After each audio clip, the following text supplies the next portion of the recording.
Hi, happy new week ahead. Gina Chumesi, your favorite psych nurse practitioner, coming at you with this motivation. So imagine this, being someone who worked in the healthcare field and having worked in an ICU over a decade, done some ER. There are many times where we come into situations where it's life and death, like anxiety provoking. People's lives are literally in your hand as a critical care nurse, and then, now being a a psychiatric nurse practitioner. Even in those times, there are times where I have patients who are in life and death situations psychiatrically, talk about suicidality. People are really at the brink of their life. The fragility of life comes to question, come in your face. So as a provider, as a practitioner, you're faced with choices sometimes that you're like, you either freak out with the patient or the client, or you're honing into calmness. So these are things that I've helped myself, that I'm passing on. Hopefully can help somebody. It can help somebody. So imagine you have a patient, you walk into the patient room, and this have happened many times, okay, for me. Working overnight, especially. People think nothing happens overnight when you work night shift. That's where a lot of things go down. That's why patients decide to crash, okay? And you're calling the code. So you're calling the code. It's like a big emergency when you work in the hospital. So you walk into the room, patient is crashing, oxygen is going down, pulse is going down. If there's a family's there, they are freaking out. You're the first responder right there. The doctor a lot of times is not there, especially if you're working night shift.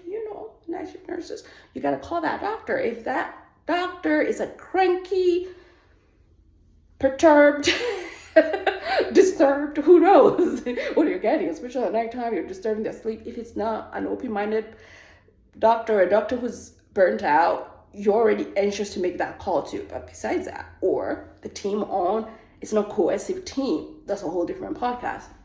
But anyway, I learned over the years being there, and I love doing what I did. I love the rush of adrenaline and solving problems. Maybe I love fixing people. By the way, a whole different podcast doing that too.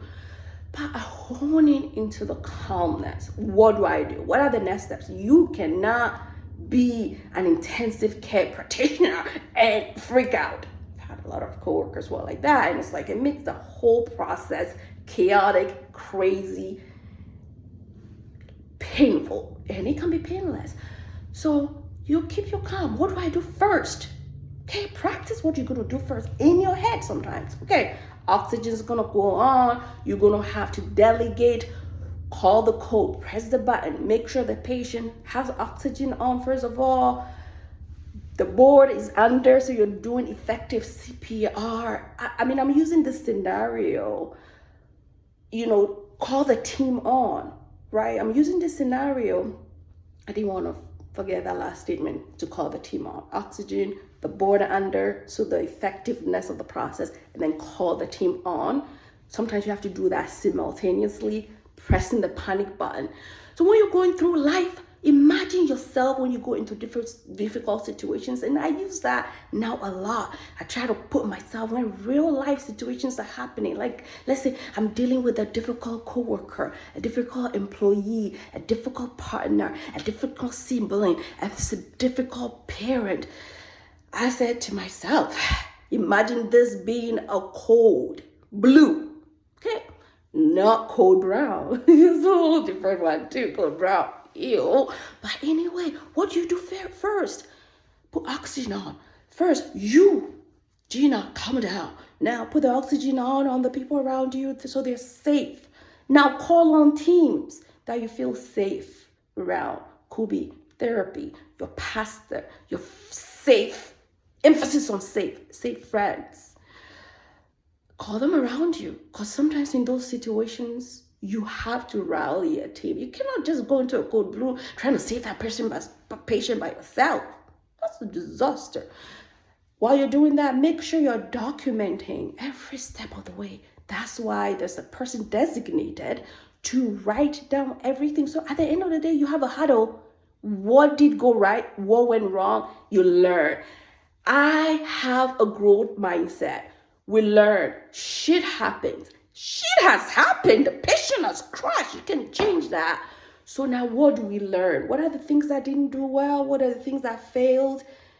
What can we do next better in the next code? Because even in those hospital situations, it's always a learning process to get better. That's why you have huddles. But when you are in a team or situation with somebody who doesn't like huddles, who doesn't like to communicate, who doesn't like, it makes it more so difficult. So what do you do in those situations? Here are my 3 takeaways to heal your anxiety, continue to hone in your anxiety and self-control and regulation and all of the and prevent you from catastrophizing, right? There are people on the team who might criticize you. Oh my God, what did the nurse before do? What did the doctor didn't do right? What did they prescribe the wrong medication? What did they do? Why did that patient? So nobody was checking on that patient. That patient needed a one-on-one. Nobody did that. Okay, nobody did it. Should have, could have, it's gone. What can we learn from here? There are some people who criticize what happened and what didn't happen, and they'll be negative and all that. You gotta shut it out. Shut down the noise, right? So you gotta go into, how do I heal my anxiety? Stop catastrophizing, help anxiety, keep moving forward, learning. So it has happened. So we're moving forward, learning. Imagination sometimes can come to play. Imagine being in a good place. I love imagining blue, beautiful sky, birds chirping, going on a nice hike, being on the beach, imagining beautiful blue sky, blue water, the sand, practicing, regulating your core by feeling the sand, Sometimes I like walking around the house or going in the grass with no shoes on. It makes my feet dirty. I don't like that, but I love that feeling food, like enjoying the sensation. So it's all about visualizing and sensation. That's why sometimes I love massage, because I feel the sensation of the massage. I do fall asleep though. But anyway, that's all soothing things you can do to hone yourself. Imagination, imagining yourself being somewhere calm, imagining the safe people, bringing them on your team. How do you feel in their presence? Those safe people that you can regulate or co-regulate your emotions with, because it's hard when you're going through really, really tough, sometimes disastrous, life-threatening, life-changing situations. You can rally those 2, 3, 4, 5 people that are safe community you can bounce off of, get perspective and get calm in your mind. So the place, the memories, imagine places that you've been to that made you feel calm and resilient and feel good. Go there, imagine those. Those are the 3 things: sensation, imagination, feeling good, and all of that stuff help to prevent, manage, mitigate anxiety, prevent catastrophizing, because life be life. You can whip it in your mind. Guess what? You can whip it everywhere else in your life. Until the next video. Bye.